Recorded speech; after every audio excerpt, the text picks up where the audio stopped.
একটি বিশেষ ঘোষণা, মানবতা বিরোধী অপরাধে অভিযুক্ত জামায়াত নেতা দেলোয়ার হোসেন সাঈদী করা আপিলের রায় ঘোষণা হবে কিছুক্ষণ পর। গত 28 ফেব্রুয়ারি আন্তর্জাতিক অপরাধ ট্রাইব্যুনাল মানবতা বিরোধী অপরাধে সাঈদীকে মৃত্যুদণ্ড প্রদান করে। দর্শক, রায় ঘোষণার সর্বশেষ অবস্থা জানাতে আমরা আপনাদের সরাসরি সুপ্রিম কোর্টে নিয়ে যাচ্ছি। আমাদের সাথে যোগ দিচ্ছেন বিটিভির প্রতিনিধি শফিউল্লাহ সুমন। ৭১ মহান মুক্তিযুদ্ধে মানবতা বিরোধী অপরাধে জামায়াত নেতা দেলোয়ার হোসেন সাঈদীর দণ্ডাদেশের বিরুদ্ধে আপিল বিভাগের চূড়ান্ত রায় ঘোষণার কথা রয়েছে আজ। ইতিমধ্যে প্রধান বিচারপতি মোহাম্মদ নিজামুল হোসেনের নেতৃত্বে আপিল বিভাগের বেঞ্চ আজ এজলাসে হাজির হয়েছে। সেই সঙ্গে হাজির হয়েছে জামায়াত নেতা দেলোয়ার হোসেন সাঈদীকে।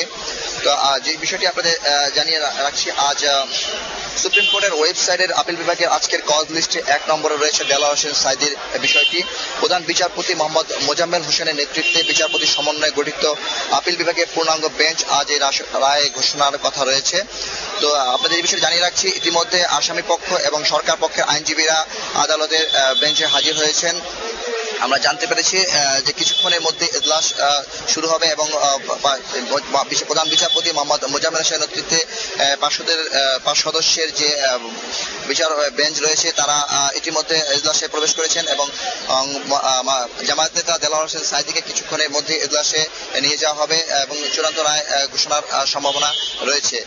এছাড়া দেলোয়ার হোসেন সাঈদীর রায়কে কেন্দ্র করে আজ আদালত এবং এর আশপাশের এলাকাতে কঠোর নিরাপত্তা ব্যবস্থা জোরদার করা হয়েছে। যে বিষয়টি আপনারা ইতিমধ্যে জেনেছেন যে গত বছরের 28 ফেব্রুয়ারি জামায়াত নেতা দেলোয়ার হোসেন সাঈদীকে আন্তর্জাতিক অপরাধ ট্রাইব্যুনাল মৃত্যুদণ্ডাদেশ প্রদান করে এবং তারই প্রেক্ষিতে একই বছরের মার্চ মাসে সেটা আপিল বিভাগে করা হয় সরকার এবং আসামি পক্ষ থেকে।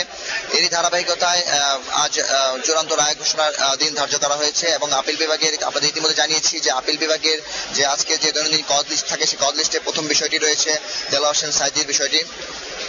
তো ইতিমধ্যে আমরা প্রধান বিচারপতি সহ বেঞ্চের সকল কর্মকর্তারা সুপ্রিম কোর্টের বেঞ্চে হাজির হয়েছেন। তো এই ছিল আমার কাছে এখন পর্যন্ত সর্বশেষ। পরবর্তীতে বিচার কাজ শুরু হওয়ার সাথে সাথে আমরা আমাদের সর্বশেষ আপডেট আপনাদের জানিয়ে দেব। আমরা আবারও আপনাদের সরাসরি নিয়ে যাব সুপ্রিম কোর্টে পরবর্তী ঘোষণা আসা মাত্রই।